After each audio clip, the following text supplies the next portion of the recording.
খুবই গরম, তাই হালকা একটু রেডি হয়েই অফিস বেরোবো। তো চলো রেডি হওয়া যাক। এই ময়শ্চারাইজারটা আমার খুবই পছন্দের। আমার কিন্তু ড্রাই স্কিন, বাট খুব ভালো স্যুট করে স্কিনে।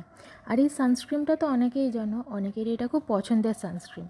But always remember, don't rub your sunscreen, just spread it. Kajal আর লাইনারের মধ্যে আজ লাইনারটাই লাগাবো। এটা এত কম ইউজ করি যে বোতলটা টাইট হয়ে গেছে। আর ওয়াটার লাইনে কাজল ইউজ করাটা আমার খুবই পছন্দের। আমার মনে হয় আমার ফেসের সাথে বেশ ভালো যায়। এটা ছাড়া লিপস্টিক নিয়ে তো একটু এক্সপেরিমেন্ট করতেই হবে, কারণ গরমের মধ্যে অন্য কোনোভাবে আর সাজা যায় না। লিপস্টিকটাই আছে যেটাকে নিয়ে একটু এক্সপেরিমেন্ট করা যায়। তো আমার ফাইনাল লুক রেডি। আমি এবার বেরোবো, যেহেতু গরম তাই জন্য ফুল স্লিভ। চুলটা অবশ্যই বাঁধবো, স্টাইল মারার জন্য খোলা আছে, বাট এই গরমে খোলা একদমই না। আর হ্যাঁ, এই গরমে ঠান্ডা ঠান্ডা পানি কা বটল কিন্তু মাস্ট। তো এখন চললাম।